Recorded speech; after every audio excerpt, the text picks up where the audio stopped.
BA part third Sanskrit प्रथम प्रश्न पत्र योग दर्शन योग सूत्र डॉक्टर मनीषा गोदारा सह आचार्य संस्कृत राजकीय बांगड़ महाविद्यालय डीडा। योग दर्शन।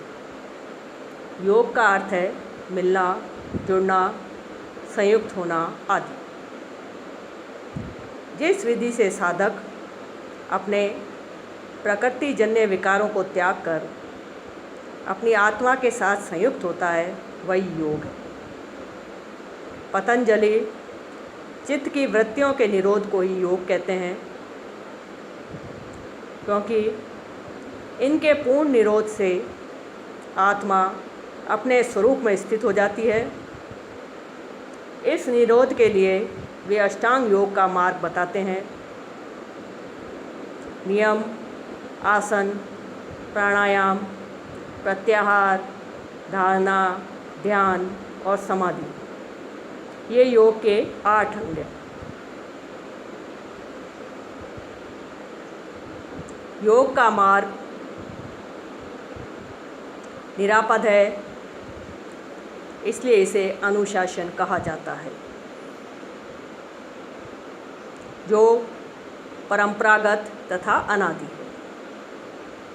इसके मार्ग पर चलने से किसी प्रकार का भय नहीं है तथा कोई अनिष्ट भी नहीं होता है। न मार्ग में कहीं अवरोध ही आता है। जहाँ जहाँ अवरोध आते हैं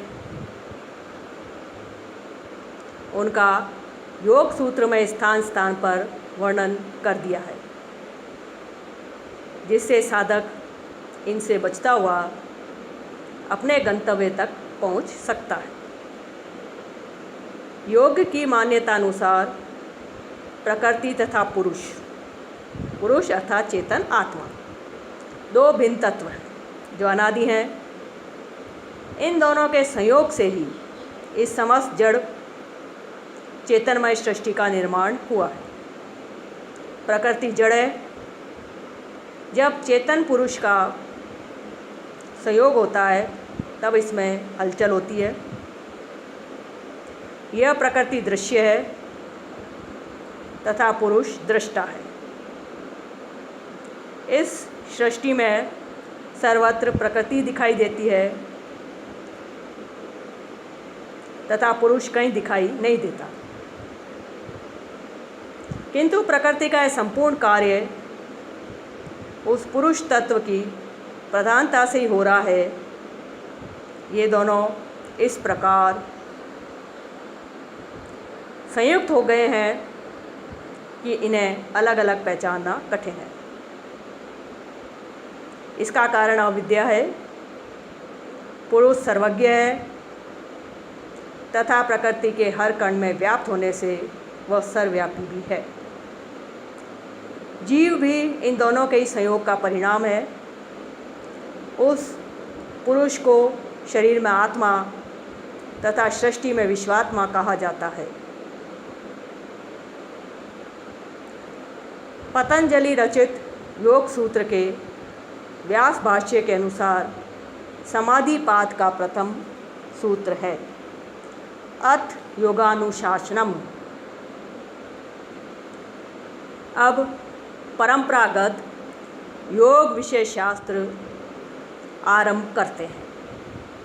महर्षि पतंजलि योग दर्शन का आरंभ करते हुए इस प्रथम सूत्र में कहते हैं कि अब इस परंपरागत योग शास्त्र का आरंभ करते हैं।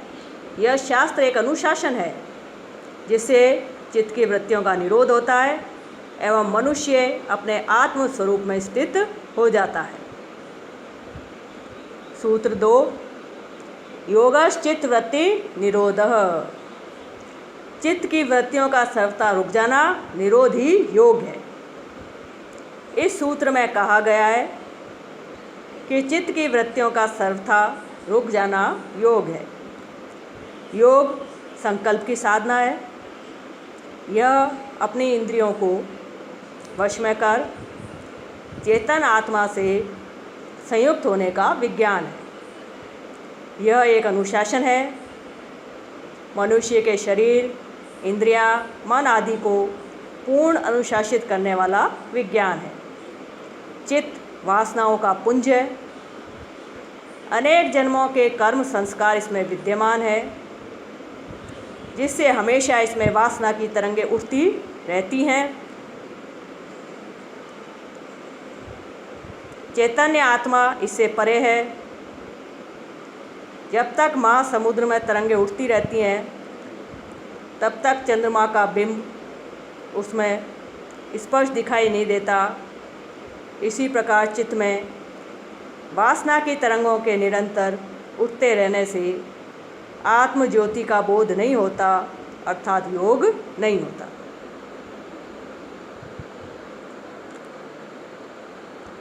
इसलिए पतंजलि कहते हैं कि चित्त वृत्तियों का सर्वथा रुक जाना ही योग है। इसी से चेतन आत्मा का ज्ञान होता है तथा इसी ज्ञान से मोक्ष होगा। सूत्र 3, तदा द्रष्टु स्वरूपे अवस्थानम। उस समय दृष्टा आत्मा की अपने रूप में स्थिति हो जाती है। आत्मा चैतन्य है, वह दृष्टा एवं साक्षी है। वह निष्क्रिय दृष्टा मात्र नहीं है। वह प्रकृतिजन्य किसी भी क्रिया में स्वयं भाग नहीं लेती, किंतु वह सभी क्रियाओं का कारण और उनकी प्रेरक शक्ति है। चित्त की वृत्तियाँ जड़ हैं, जिनके निरोध में चैतन्य आत्मा अपने शुद्ध रूप में अवस्थित हो जाती है। यही कैवल्य अथवा मोक्ष की स्थिति है। जिस प्रकार शुद्ध स्वर्ण में मिलावट करने पर विभिन्न प्रकार के स्वर्ण आभूषण बनाए जाते हैं, किंतु उसके परिशोधन से मिलावट को निकालकर पुनः शुद्ध स्वर्ण प्राप्त किया जाता है, ऐसी ही प्रक्रिया योग की है, जिससे प्रकृति अन्य समस्त तत्वों को अलग कर शुद्ध आत्म तत्व की उपलब्धि की जाती है। इसमें आत्मा अपने स्वरूप में स्थित हो जाती है, जो उसका शुद्ध स्वरूप है। सूत्र 4, वृत्ति सारूप्यम इतरत्र। इतरत्र अर्थात दूसरे समय में। दृष्टा आत्मा का वृत्ति के सदस्य स्वरूप होता है, जब चित्त की वृत्तियों का निरोध हो जाता है, तभी आत्मा दृष्टा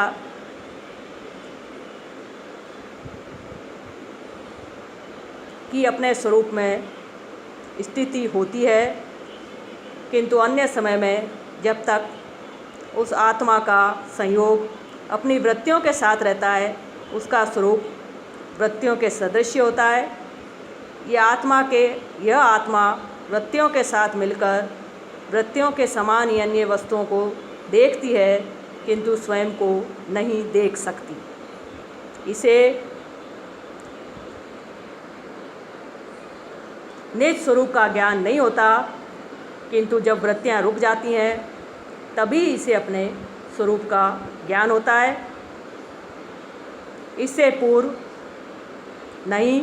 जिस प्रकार दर्पण में देखने पर आसपास की सभी वस्तुएं दिखाई देती है, किंतु इन्हें देखने वाली आंखें दिखाई नहीं देती है, तथा देखने वाली आँख के दिखाई देने पर अन्य कुछ भी दिखाई नहीं देता, इसी प्रकार की आत्मा अर्थात दृष्टा अर्थात आत्मा की स्थिति है। चित्त का कारण प्रकृति है तथा इसमें भेद दिखाई देने का कारण बुद्धि है। मोटे तौर पर चित्त की वृत्तियाँ हैं, वृत्ति स्वारूप्य तथा वृत्ति वैरूप्य। इसी को विद्या और अविद्या कहते हैं। जब चित्त आत्मा की ओर आकर्षित होता है तो वह विद्या है, किंतु जब वह वृत्तियों के अनुरूप वासना के कारण संसार की ओर आकर्षित होता है तो वह अविद्या है। सूत्र 5, वृत्त्यः पंचतयः क्लिष्टा अक्लिष्टा। वृत्तियाँ 5 प्रकार की हैं और उनके प्रत्येक के क्लिष्ट और अक्लिष्ट दो दो भेद हैं। चित्त में वासना एवं पूर्व कर्म संस्कारों के कारण अनेक प्रकार की तरंगें उठती रहती हैं, किंतु मुख्यतया यह 5 प्रकार की होती हैं तथा प्रत्येक क्लिष्ट तथा अक्लिष्ट 2 प्रकार की होती है। क्लिष्ट वृत्तियाँ अविद्याजनित हैं तथा दुखों को बढ़ाती हैं। इसके विपरीत अक्लिष्ट वृत्ति विद्याजनित है, जो सुख एवं आनंद को देने वाली है। एक ही वृत्ति जब बाहर संसार की ओर देखती है तो वह दुख का कारण बनती है तथा योग साधना में बाधा स्वरूप होती है, किंतु जब वही वृत्ति आत्मा की ओर देखती है तो वह सुख का कारण बनती है। इसे अक्लिष्ट कहते हैं। साधक पहले अक्लिष्ट वृत्तियों से क्लिष्ट वृत्तियों को हटाता है,